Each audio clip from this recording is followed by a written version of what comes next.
오늘 우리가 함께 나누고자 하는 말씀은 긍휼히 여기는 자는 복이 있나니 그들이 긍휼히 여김을 받을 것이며, 이 말씀에 대해서 우리가 나누고자 합니다. 그래서 제가 누누이 계속 매주마다 말씀을 드리는 것은 팔복의 말씀은 끊어진 말씀이 아닙니다. 제가 계속해서 끊어서 이렇게 이야기를 하지만 결코 끊어진 말씀이 아니라 한 말씀이에요. 그래서 성경에 보면 1절부터 12절까지 한 문장으로 되어 있습니다. 그래서 꼭 집에 가셔서 우리가 심령이 가난한 자부터 마지막 의에 줄이고 목마른 그 심령까지 이걸 다 한 번씩 읽어보시기를 저는 진심으로 바라요. 그래서 오늘은 우리가 이 긍휼히 여기는 자, 그럼에 있어서 여러분 의에 줄이고 목마른 자 뒤에 긍휼히 여김을 받는 자, 이게 당연히 오는 이유가 있습니다. 한마디로 상호 보완적인 의미가 있어요.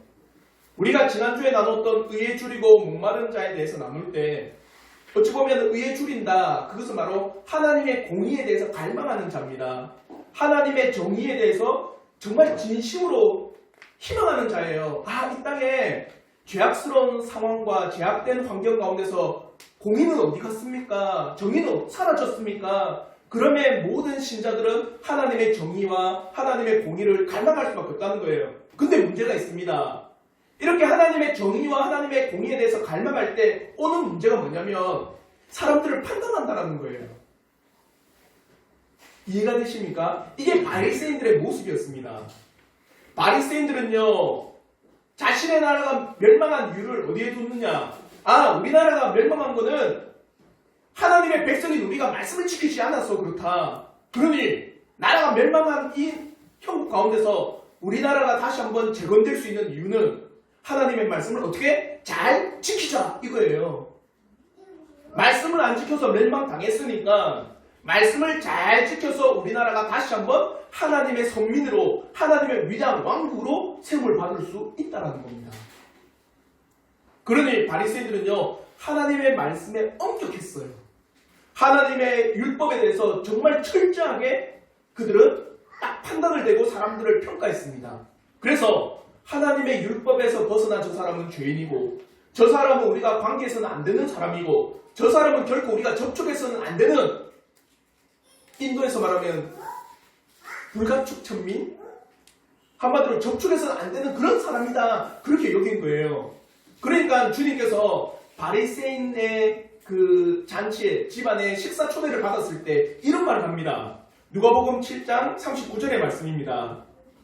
예수를 청한 바리새인이 그것을 보고 마음에 이르되 이 사람이 만일 선지자라면 자기를 만지는 이 여자가 누구며 어떠한 자, 곧 죄인인 줄을 알았으리라 하거든, 이거예요. 죄인인 한 여자가 바리새인 집에 초청을 받아, 예수님께서 바리새인 집에 초청을 받아 식사하고 있을 때 죄인인 여자가 와서 몸을 만지는 겁니다. 그리고 우리가 이제 향유를 부은 거예요, 발에. 그걸 보고 바리새인은 뭐냐? 결코 접촉해서는 안 되는 죄인인데 그가 선지자라면 이 여인이 누군지 알았을 거다. 그만큼 바리새인들은요, 공의, 정의, 율법에 대해서 철저했어요. 근데 없는 게 있습니다. 긍휼, 자비, 사랑이 없어요. 그러니까 의에 줄이고 목마른 자만 끊임없이 강구하면 어떻게 되는 줄 아세요? 우리는 사람들을 판단해요. 저 사람은 우리가 죄인이라서 관계하지 말아야지. 저 사람은 우리랑은 철저히 다른 사람이니까 나는 상관하지 말아야지. 이런 오류에 범할 수밖에 없습니다. 그러면서 뒤이어서 나온 게 뭐냐? 긍휼히 여기는 자는 복이 있나니, 이 말이 등장하는 겁니다. 온유한 자 뒤에 의에 줄이고 목마른 자가 등장하는 것도 마찬가지입니다. 늘 온유, everybody peace예요. 그러면 사라진 게 뭡니까? 정의가 사라져요. 의에 줄이는 게 사라져버립니다. 그러니까 온유하다라면 의에 줄이는 게 오고, 의에 줄이는 게 온다면 긍휼히 여기는 자가 반드시 뒤따른다는 거예요. 그러면 우리 성도들과 함께 나누고자 하는 이 긍휼히 여기는 자, 그러면서 우리가 늘 나눴던 것처럼 긍휼의 의미는 뭘까? 그리고 두 번째, 긍휼히 여기는 자는 어떠한 자인가? 그리고 세 번째는 긍휼을 베풀 때 우리에게 있어야 될 지혜, 우리가 어떠한 자세를 가지고 긍휼을 베풀어야 되는가, 이에 대해서 우리가 한번 나누고자 합니다. 첫째 나눔입니다. 긍휼이라고 하는 이 단어의 뜻은 뭘까? 그게 우리가 오늘 읽었던 마태복음 5장 7절 말씀 우리 한번 다시 한 목소리로 한번 다 같이 한번 읽어보겠습니다. 마태복음 5장 7절 말씀 다시 읽겠습니다. 시작. 긍휼히 여기는 자는 복이 있나니 그들이 긍휼히 여김을 받을 것이며. 자, 질문을 드릴게요. 여러분, 긍휼이라고 하니까 문득 떠오르는 거, 바로 즉각적으로 떠오르는 이미지, 한마디로 긍휼이라고 할 때 우리가 바로 떠오를 수 있는 이미지가 뭡니까? 긍휼. 그죠? 불쌍히 여긴다. 참 저 사람 안 됐다.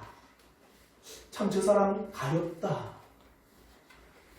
아, 저 사람 참 어떻게 하지? 동정심. 우리가 소위 긍휼이라고 할 때는 제일 먼저 이런 게 떠올라요. 상대방의 어려운 상황과 형편에 대해서 안타깝게 여기는 마음. 근데 이거는요, 긍휼에 대해서 소극적인 자세입니다. 물론 이것도 긍휼이라는 뜻에 포함된 겁니다. 긍휼을 할 때는요, 상대방의 처지를 이해하고 그 사람이 어떤 형편에 있는지를 가슴 아파하는 게 긍휼의 소극적 의미예요. 근데 이걸 가지고 긍휼하다 이런 말을 하지 않습니다. 우리는요, 이거는 절반의 의미.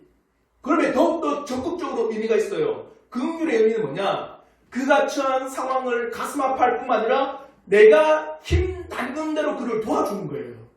그게 긍휼입니다. 우리 많은 사람들은요, 긍휼을 하다 할 때는요, 불쌍히 여기는 마음은 다 있어요. 안타까운 마음은 다 가지고 있습니다.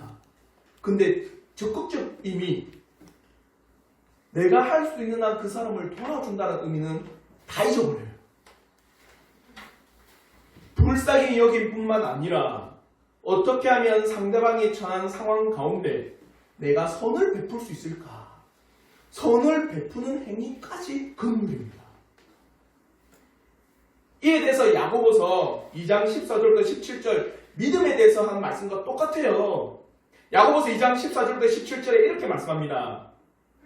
내 형제들아, 만일 사람이 믿음이 있노라 하고 행함이 없으면 무슨 이익이 있으리요? 자요, 나는 믿습니다 하지만 그에 따른 행동이 없으면 그것이 믿음이다, 믿음이 아니다? 믿음이 아니라는 거예요. 그러면서 예를 든 게 뭐냐?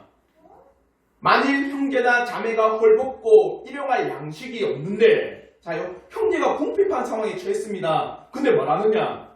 너희 중에 누구든지 그에게 이르되 평안히 가라, 잘 될 거야, 그리고 배부르게 하라, 누가 채워줄 거야. 그렇게 하면 무슨 소용이 있냐는 거예요. 한마디로 형제가 지금 배를 쫄쫄 굶고 있는데 옆에 가서 누가 채워줄 거야, 걱정하지 마, 이게 그 사람에게 무슨 소용이 있습니까? 믿음도 행동이 없으면 믿음이 아니듯이 우리가 불쌍히 여기는 그 마음만 가지고 그 사람에게 내가 적극적으로 손을 베풀지 않으면 그것은 긍휼이다, 긍휼이 아니다, 긍휼이 아니라는 거예요. 아시겠죠?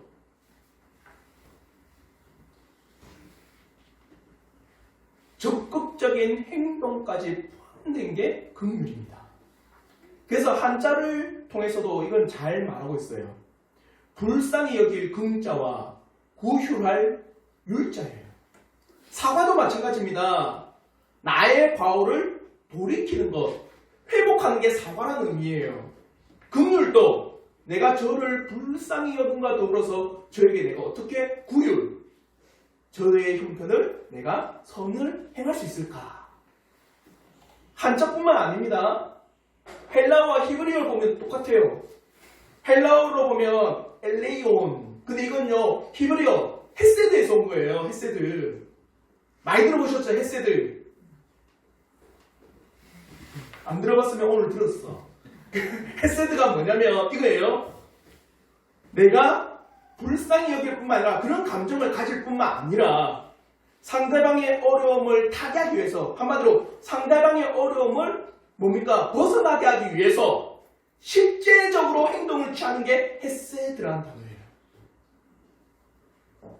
근데요, 재밌는 게 있습니다.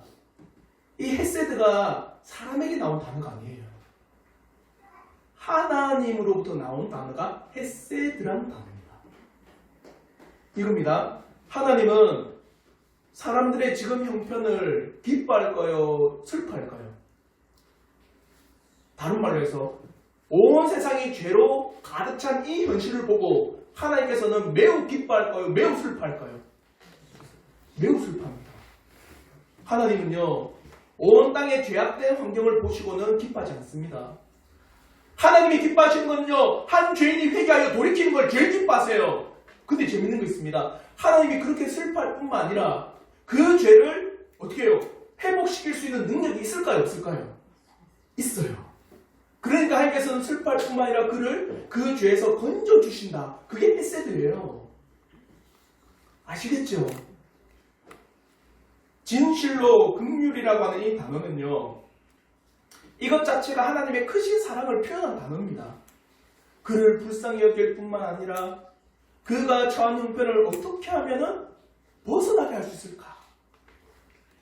하나님께서 우리를 죄인된 우리를 불쌍히 여길 뿐만 아니라 죄인된 우리를 어떻게 하면 그 죄에서 벗어나게 할 수 있을까? 라고 하면서 우리에게 복음을 제시했던 것처럼 긍휼이라고 하는 이 단어는요, 저들의 극심한 어려운 상황 가운데서 어떻게 하면 그 극심한 어려움을 벗어나고 해결할 수 있을까? 난 또한 선을 베푸는 게 긍휼이라는 겁니다. 아시겠죠? 이런 의미를 꼭 가지셔야 돼요. 그럼에 있어서 긍휼히 여기는 자는 어떠한 자인가? 이제 긍휼이 어떤 의미를 알았다면 긍휼히 여기는 자에 대해서 우리가 알 수 있습니다. 긍휼히 여기는 자는 마음만 아파할 뿐만 아니라 어떻게 할까요? 적극적으로 자신 또한 그 어려운 이웃을 도와주는 자예요. 그게 긍휼히 여기는 자입니다.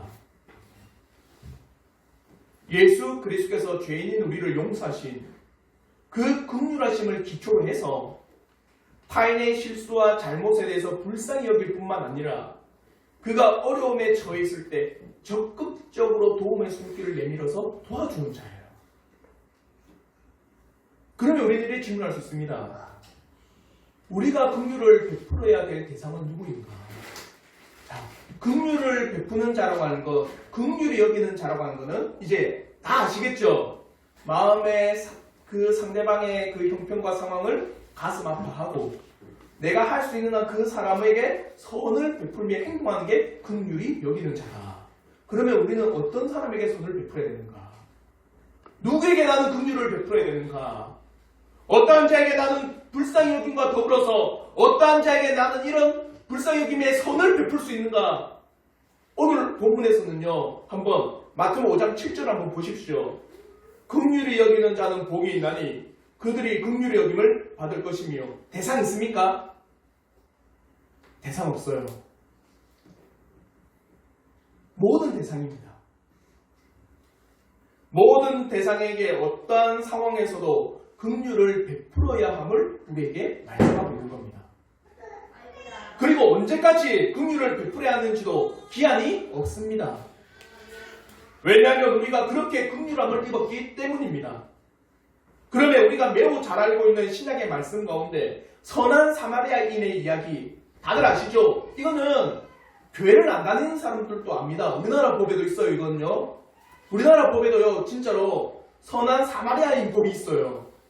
이게 뭐냐? 여러분이 그 교통사고를 뭐 냈든 안 냈든 그 앞에서 지금 생명이 위태로울 때 그냥 지나가잖아요. 그러면요, 법의 그 법을 어긴 겁니다. 그 사람을 도와주지 않고 그 사람을 위험에서 건져주지 않으며 그 사람 또한 생명을 방조한 죄가 돼요. 그게 어디에서 나왔냐? 이 말씀이에요. 이 말씀. 누가복음 10장 33절부터 36절의 말씀입니다. 어떤 사마리아 사람은 여행하는 중 거기 이르러 그를 보고 불쌍히 여겨 가까이 가서 기름과 포도주를 그 상처에 붓고 싸매고 자기 짐승에 태워 주막으로 데리고 가서 돌봐주니라. 그 이튿날 그가 주막 주인에게 데나리온 둘을 내어주며 이르되 이 사람을 돌봐주라. 비용이 더 들면 내가 돌아올 때에 갚으리라 하였으니 내 생각에는 이 세 사람 중에 누가 강도 만난 자의 이웃이 되겠느냐. 사마리아 사람이 여행하는 중에 강도를 당한 사람을 만났습니다. 그 전에 사마리아 사람이 만나기 전에 이미 2명의 사람이 만났습니다. 제사장이 강도 만난 사람을 보고 뭡니까? 나는 예배 드리러 왔는데 제사장이 뭡니까? 그렇게 상한 자를 만나면 부정하다 해서 지나가 버립니다.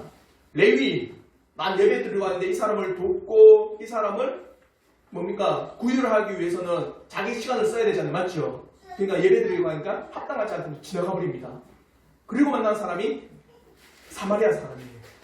이 사마리아 사람은 자신의 시간을 썼습니다. 시간뿐만 아니라 뭐까지 썼어요? 돈까지도 썼어요. 또 돈까지 쓸 뿐만 아니라 나중에 이 사람이 더 치료받기를 불쌍히 여기는 마음을 가지고 그를 도와줍니다. 그러면서 주님이 물어보세요. 누가 이 강도 만난 자의 이웃입니까? 사마리아인이라는 거예요. 사랑하는 성도 여러분, 우리는 긍휼을 베푸는 자가 되어야 됩니다. 긍휼히 여기는 자가 되어야 돼요. 그럼에 있어서 대상은 없습니다. 내 이웃, 모든 이웃이 우리의 긍휼을 베풀고 우리가 긍휼히 여길 잘하는 거예요. 아시겠죠? 근데 이제 마지막 세 번째입니다. 지혜가 있으셔야 돼요. 긍휼을 베품에 있어서. 이제 우리가 우리 주위에 있는 사람들의 어려움과 그들의 고통과 그들의 괴로움을 함께 슬퍼하고 함께 아파하는 긍휼과 더불어 내가 할 수 있는 한 그들을 힘써 도와줘야 되는 것이 바로 긍휼이고, 그렇게 하는 자가 바로 긍휼히 여기는 자라고 할 때, 여러분, 많은 사람이 이 말씀에 대해서 어려워할 뿐만 아니라 때로는 잘 못 이해하는 사람이 참 많습니다. 그러면 나는 긍휼을 베풀어야 되고 긍휼히 여기는 자라고 한다면 나는 무한히 베풀어야 되나? 어떠한 상황에서도 긍휼을 베풀어야 되냐? 그래서 지혜가 필요한 거예요. 지혜가. 그래서 사랑하는 성도들, 하나님 앞에 지혜를 구하십시오. 긍휼을 베풀며 있어서. 왜냐? 적극적으로 그 사람에게 어떤 선을 베푸는데 혹여 그 사람이 그 선을 베푸는 게 독이 될 수 있습니다. 지난번에 한번 제가 예를 들었죠. 우리가 노숙인에 대해서 불쌍히 여기는 마음이 있습니다. 맞죠? 다 있죠. 다 있으면 그 사람에게 참 불쌍하니까 내가 가지고 있는 지갑에서 뭐 5만원짜리 꺼낼까요? 만짜리 꺼낼까요? 만짜리 꺼냅시다. 만짜리 꺼내가지고 그 사람을 도와줬어요. 근데 그 사람이 만원 받자마자 뭐 한 거예요? 술을 막 마시고는 술에 취해가지고 길바닥에 누워 자버립니다. 그리고 한분이 보셨죠? 길바닥에 누워 자는 사람 그냥 차고 지나가면서 밟는 현실들. 우리는 그에게 선을 베푼 거예요. 긍휼을 베푼 겁니다. 맞죠? 근데 도리어 노숙인에게는 그 긍휼을 베푸는 것이 독이 된 거예요. 그래서 지혜가 필요한 겁니다. 그러면 잠언 25장 20절에도요. 이렇게 말씀합니다. 마음이 상한 자에게 노래하는 것. 추운 날에 옷을 벗음 같고, 자요, 추운 날 옷 벗으면 어떻게 돼요? 그건 당연하죠. 추울 뿐만 아니라 괴로운 겁니다. 고통스러운 거예요. 춥고. 또 재밌는 말을 합니다. 소다 위에 식초를 부음 같으니라. 소다 위에 식초 부으면 어떻게 됩니까? 이게 뭐냐면 지금 내 마음은 정말 아픈데 옆에서 아름다운 노래로 한다면은 그게 위로가 안 된다는 거예요. 소다 위에 식초를 부으면 내 속을 더 뒤집는다는 겁니다. 아무리 노래가 아름답다 할지라도, 아무리 노래가 꾀꼬리 같은 목소리를 할지라도 상황이 있고 때가 있고 지혜가 있고 형편이 있는 거예요. 이런 일을요, 우리는요, 우리나라가 직접 겪었습니다. 튀르키예 지진 났을 때 어떻게 했습니까? 우리나라 사람들. 참 우리나라 사람들은 긍휼히 여기는 자가 참 많아요. 그래서 뭐 돈 줄래러 가자 이런 표현도 많이 쓰잖아요. 그래서 튀르키예 지진 났을 때 우리나라 사람들이 저들이 지금 먹을 거 없으니까 뭘 보내주는지 아세요? 스팸을 갖다가 때로 보내준 거예요. 때로 스팸을. 근데 튀르키예 사람들의 종교가 뭔지 아십니까? 이슬람이 이슬람. 돼지를 먹을 수 있을까 못 먹을까요? 못 먹어요. 그러니까 우리나라는 참 긍휼을 베푼다 해서, 긍휼을 여긴다 해서 정말 스팸을 진짜 너무 어마어마하게 보냈어요. 근데 튀르키예에서 정말 감사하지만 이거 우리가 먹을 수 없다. 그래서 그걸 처분하는데 더 인력을 많이 쓴 겁니다. 그리고 옷이 없다 해서 우리나라 사람들이 옷을 보내는데 어떤 옷을 보낸 줄 아십니까? 자기 집에서 못 입는 옷을 다 보낸 거예요. 마음은 참 감사하죠, 맞죠? 근데 지혜가 없는 거예요. 이거 강릉에 불났을 때도 마찬가지입니다. 많은 사람들이 참 그 사람들 안타깝다, 참 어떻게 하냐 마음 아파하는 거 압니다, 맞죠? 그래서 참 저들이 복구하는데 그럼 우리가 가서 민폐되지 않을까 해서 안 간 거예요. 그러니까 이제 강릉에서 뭐라 합니까? 우리한테 찾아와서 관광해주는 것이 우리를 도와주는 겁니다. 이렇게 불난 현실에서 더 외면하면은 우리가 더 고통스럽습니다. 긍휼히 여기는 자라 갈 때는요, 과연 내가 베푸는 이 모든 일이 과연 저 사람에게 큰 위로가 되겠는가? 과연 저 사람에게 어떠한 방식으로 해야 참으로 지혜롭게 잘 할 수 있는 것인가를 늘 주위에서 살피셔야 됩니다. 사랑하는 성도 여러분, 긍휼을 여긴다 할 때 무턱대고 긍휼을 여기는 게 아닙니다. 지혜를 가지셔야 돼요, 지혜를. 그러면 지혜의 하나님께 기도하십시오. 과연 우리의 마음에 긍휼을 베풀어야 하는 마음을 잊지 마시고 그 가운데서도 긍휼을 베품에 지혜를 강구하십시오. 또 이렇다고 해서 또 어떤 사람이 합니다. 인색해져 버려요. 참 우리 사람의 이 마음이 그래, 목사님께서 긍휼을 베품에 지혜가 있어야 되니까 나는 기도해야지. 밤낮 기도하면서 언제 긍휼을 베풀까 하니까 인색하게 돼버립니다. 인색하지도 마시고 적절히 합당하게 긍휼을 베푸는 자가 되십시오. 아시겠죠? 그리고 두 번째, 남용하는 것도 있습니다. 긍휼에 대해 남용하는 것. 근데 재밌는 것은 긍휼을 베푸는 자가 남용하는 거 있고요, 긍휼을 받는 자가 남용하는 게 있어요. 긍휼을 베푸는 자가 남용하는 게 뭐냐? 한마디로 무한 긍휼. 모든 것에 긍휼합니다.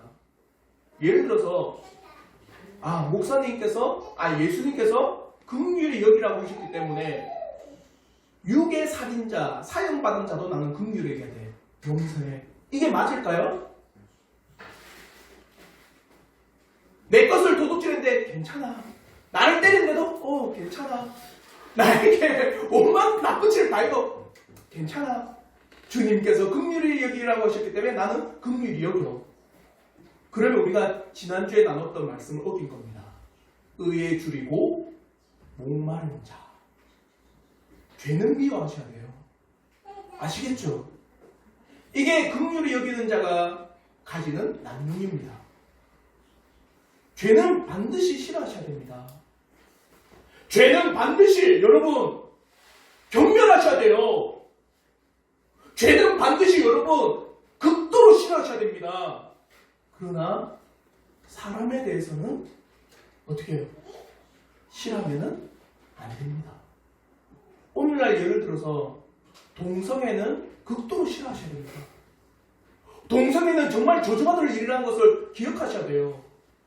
그러나 그 사람에 대해서도 극도로 싫어하는 마음은 우리는 빼야 됩니다. 그들을 긍휼히 여기셔야 돼요. 아시겠죠?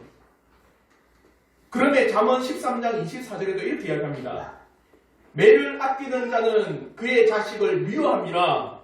자식을 사랑하는 자는 근실히 징계하느니라. 이거예요. 여러분이 자녀를 키우다 보면 긍휼히 여기라 하셨기 때문에 자녀가 도둑질해도 자녀가 나쁜 짓 해도 긍휼히 여겨. 아닙니다. 성경은 뭐라 합니까? 매를 들어라. 매를 드는 것은 긍휼이 없는 게 아니다. 사랑이 없는 게 아니다. 그 자를 너무나도 사랑하고 너무나도 긍휼히 여기기 때문에 매를 드는 것이다. 사랑하는 성도 여러분, 긍휼은 죄에 대해서 아무렇지 않은 마음이 아닙니다. 죄에 대해서 싫어할 뿐만 아니라 극도로 경멸하고 죄에 대해서 정말 하얗게 미워하는 사람일 뿐만 아니라 그렇다 할지라도 죄를 지은 사람에게는 어떻게 해요? 용서할 줄 아는 마음이 있는 거예요. 그게 긍휼히 여기는 자입니다. 그러면 또한 긍휼히 여겨야 한다 할 때는요, 두 번째 긍휼히 여기는 자가 가지는 남용이 뭐냐? 자신의 형편을 살피지 않고 긍휼을 베푸는 자예요. 자신의 형편도 돌아보고 자신이 할 수 있는 상황, 자신이 지금 할 수 있는 능력이 있어야 가능한데도 불구하고 무턱대고 저질러 버리는 겁니다. 긍휼을 여기라 하셨기 때문에 내가 지금 할 수 있는 상황을 벗어나서 긍휼을 막 베푸는 거예요. 전에 한번 그 TV에 누구지? 이영자하고 김태균 나와서 안녕하세요인가? 대국민 막 고민 상담. 그러면서 한 가정에 딸이 나와서 너무 고민다. 뭐냐면요. 그 아버지가 누가 어렵다면요. 다 퍼주는 거예요.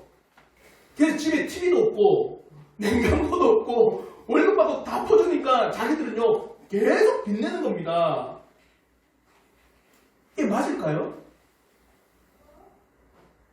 긍휼을 여기라 하셨기 때문에 나의 상황도 고려하지 않고 내 형편도 고려하지 않고 무조건 긍휼을 베풀어야지. 아닙니다.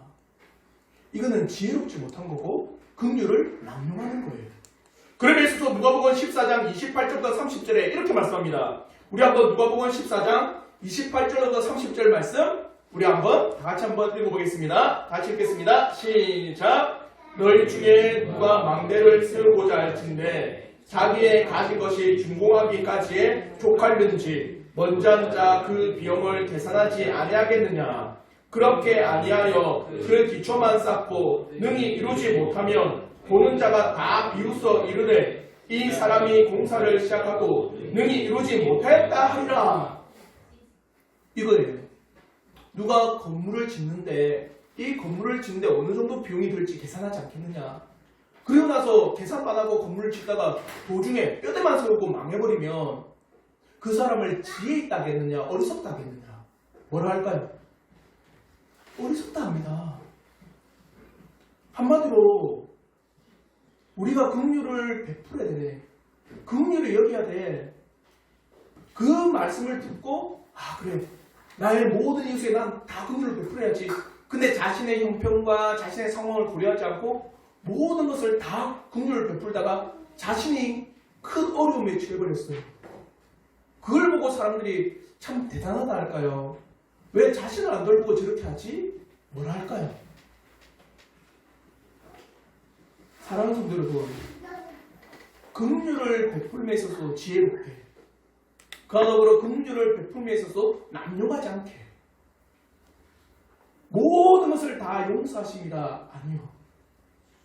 우리는 죄에 대해서 싫어하고 그 죄에 대해서 경멸할 뿐만 아니라 죄에 대해서 극도로 미워하는 마음을 가지고 타인에 대해, 사람에 대해서 긍휼을 베푸는 겁니다. 그와 더불어 자신의 형편도 고려하지 않고 무한히 베푸는 그게 긍휼이다. 아니요. 주님은 우리에게 분명히 말씀하십니다. 너의 상황과 너의 형편과 너의 지금 현실을 고려하여 긍휼을 베풀어야 된다. 그럼에 있어서 남용하는, 긍휼을 받는 자가 남용하는 것도 있습니다. 뭐냐? 인위적인 불쌍함이 있어요. 인위적인 불쌍함. 마태복음 6장 16절에 기도에 대해서 이렇게 말씀합니다. 우리 한번 마태복음 6장 16절의 말씀 우리 한번 다 같이 한번 읽어보도록 하겠습니다. 같이 읽겠습니다. 시작. 금식할 때 너희는 외식하는 자들과 같이 슬픈 기색을 보이지 말라. 그들은 금식하는 것을 사람에게 보이려고 얼굴을 흉하게 하느니라. 내가 진실로 너희에게 이르노니 그들은 자기 상을 이미 받았느니라. 이거예요. 네, 금식합니다. 이러면서 얼굴을 퀭하게 하는 겁니다. 딱 봐도 저 사람 굶었네. 딱 봐도 저 사람 지금 밥 못 먹었네.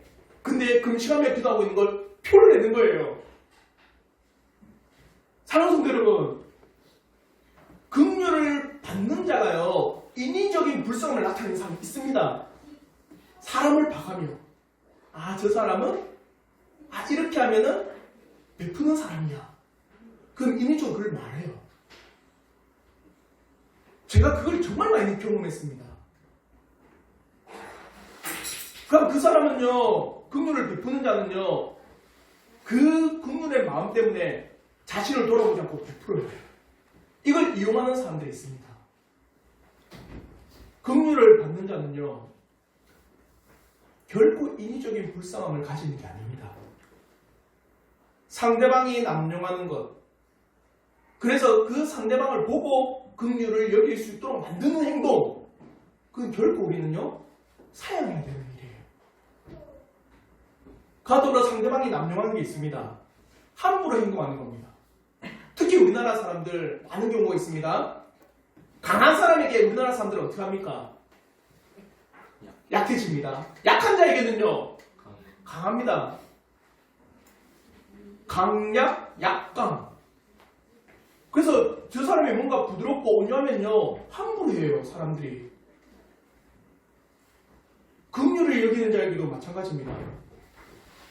상대방이 어떤 잘못을 저지르고 실수를 했으면요, 괜찮아, 용서한다면 마음껏 실수해도 된다고 생각합니다.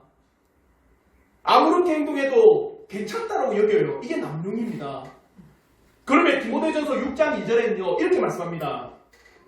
믿는 상견이 있는 자들은, 자요, 믿는 상견이 있다라는 것은 내 사장님이 누구라는 거예요? 그리스도인입니다. 그리스도인의 사장이 있는 자들은 뭐라냐? 그 상견을 형제라고 경히 여기지 말고 더 잘 섬기라. 이거예요. 여러분이 이제 나가면 이제 성도라고 그리스도인이라고 여기지 않았죠? 알고 있죠, 사람들이? 모릅니까? 알고 있어요. 그러니까 저 사람은 그리스도이니까 내가 욕해도 내가 뭐라 해도 저 사람은 하나님 믿는 사람은 부드러운 사람들이야. 하나님 믿는 사람들은 좋은 사람들이야. 그러니까 뭐 이래도 되겠지.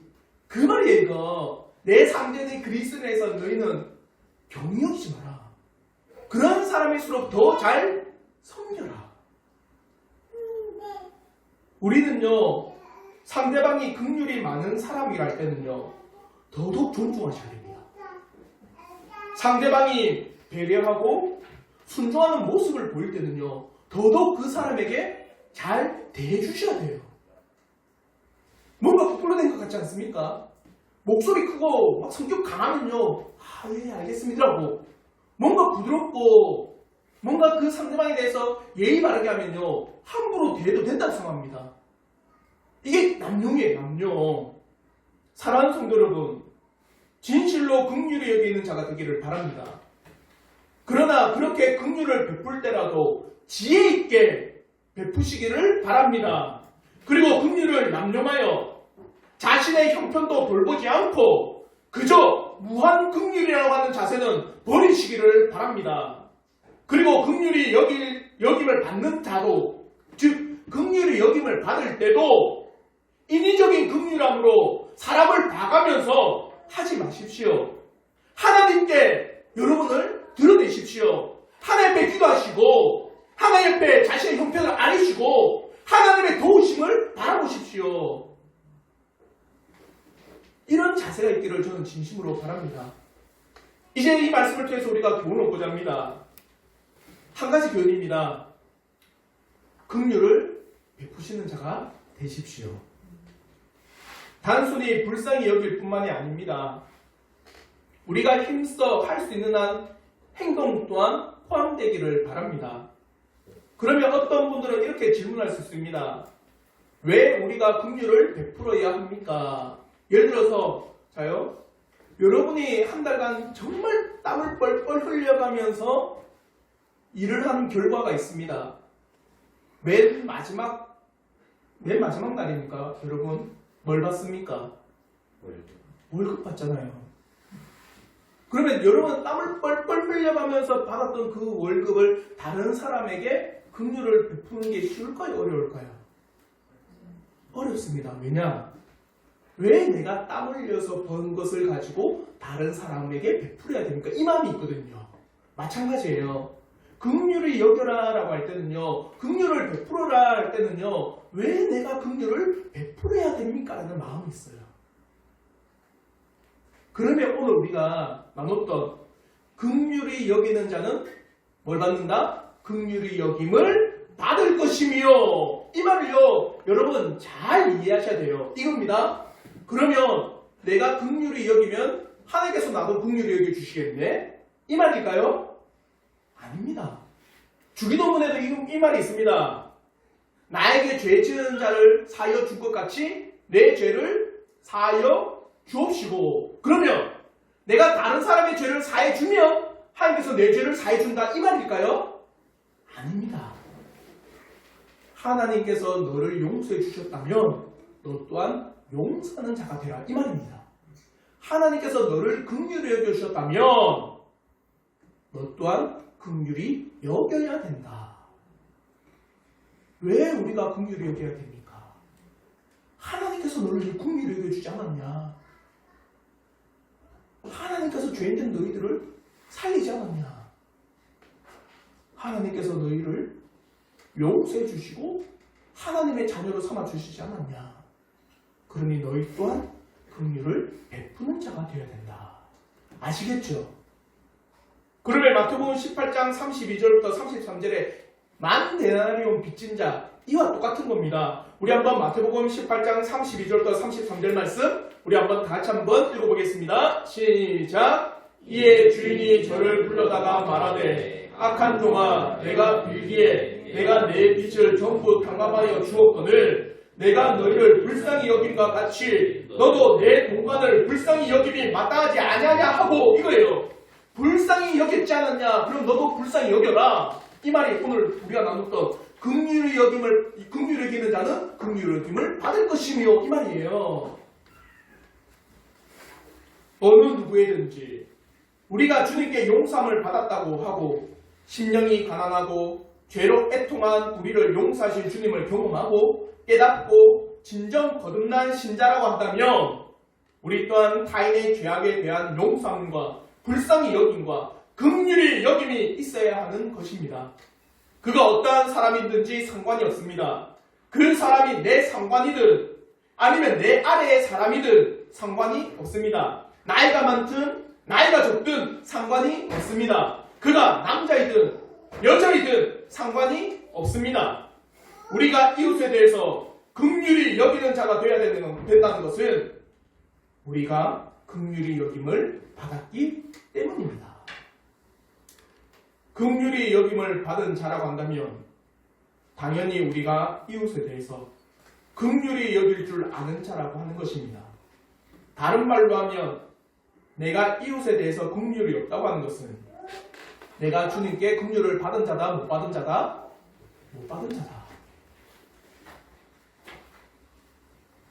그러므로 우리가 긍휼히 여기는 자가 되어야 됨을 오늘 이 말씀을 통해서 드러나는 겁니다.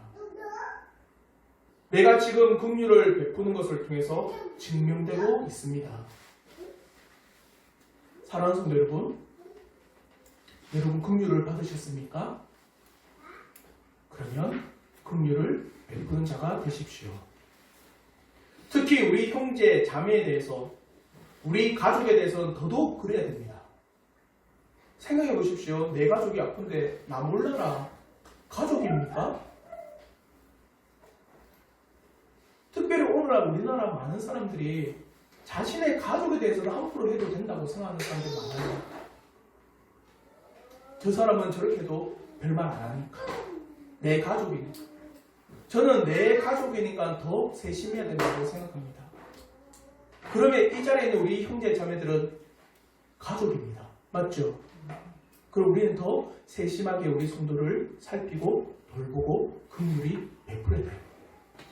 그러면 마지막으로 요한일서 4장 20절의 말씀, 우리 이 말씀을 마지막으로 함께 다 같이 읽고 말씀을 마치도록 하겠습니다. 요한일서 4장 20절 말씀 다 같이 읽겠습니다. 시작. 누구든지 하나님을 사랑하노라 하고 그 형제를 미워하면 이는 거짓말하는 자니 보는 바 그 형제를 사랑하지 아니하는 자는 보지 못하는 바 하나님을 사랑할 수 없느니라. 하나님을 사랑한다고 하지만 정작 눈에 보이는 형제를 미워한다면 과연 그가 하나님을 사랑한다 할 수 있겠느냐? 너희가 긍휼을 받은 자라고 한다면서 정작 너희는 긍휼을 베푸는 자가 아니라고 한다면 너희가 긍휼을 받은 자라고 할 수 있겠느냐? 진실로 하나님께 죄 용서함의 긍휼을 우리는 입었습니다. 우리는 우리 주 예수 그리스도를 통해서 죄 용서의 무한한 긍휼을 우리는 몸소 체험했습니다. 그러면 우리는 당연히 우리가 긍휼로 많은 사람에게도 긍휼을 베풀어야 되는 자가 될 줄 믿습니다. 사랑하는 성도 여러분, 한 주안을 살아감에 있어서 여러분의 가족들에게, 우리 형제 자매에게 긍휼을 베푸시는, 긍휼히 여기는 자가 되기를 진심으로 바랍니다. 또한 여러분의 삶의 모든 자들에게 긍휼히 여기시는 하나님의 믿음의 자녀가 되기를 주님의 이름으로 축원합니다. 기도하겠습니다.